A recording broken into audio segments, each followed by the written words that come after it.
Kanina, warm yung weather. Ngayon naman, malamig. Freezing naman yung temperature. Tapos nagsusnow pa. Kaya, tingnan nyo, parang glass. Ang dulas. Dahan lang tayo kasi sobrang dulas maglakad at magmaneho. Tingnan nyo naman, oh. Ang tawag sa Tagalog, parang glass na siya. Parang, oh, grabe yung yellow. Oh my gosh. Tapos mahabig pa rin. Malamig.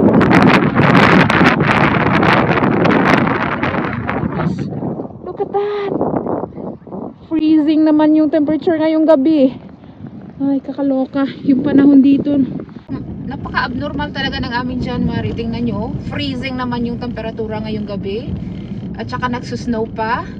Kaya ito yung aming driveway dito. Sobrang dulas. Na-frozen na yung mga natunaw na snow. Kaya parang kristal na siya. Parang glass na yung yung aming driveway na tinabunan ng fresh snow. Kaya sobrang dulas mag-drive. Dahan-dahan lang dapat pag ganito yung road condition. O dito na frozen na yung lubak dito. O slowly. Buti na lang at may studded tire tayo. Actually may message ako ng aking mother-in-law kasi pumunta siya sa bahay kanina at sabi niya dahan-dahan daw ako magmaneho pa uwi dahil sobrang dulas daw ng aming daanan. Pasok na ka sa bahay. Tingnan nyo dito sa harapan ng aming garahe, oh. Tingnan nyo. Parang, oh my goodness. Oh, hindi na ako madulas.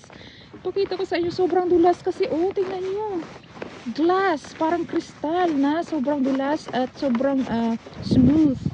Kaya pag naglakad, ay naku, dahan-dahan lang tayo. Oh my goodness, tingnan nyo, oh, kumikinang-kinang dahil yellow talaga. Ganyan yung nangyayari kapag may fluctuation sa temperatura. Yung biglang mag-warm yung temperature, tapos matutunaw yung yellow, tapos i-freeze ulit sa gabi. Oh my goodness.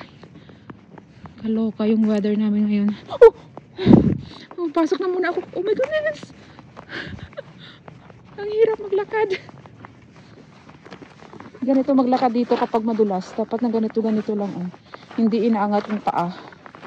Kasi pag inangat mo, mas madali kang madulas. Yan yung technique dito. Pag naglalakad ka sa yellow. Parang ganun ka, oh. Alright, I made it, guys. I made it. Good night, guys. God bless. Bye.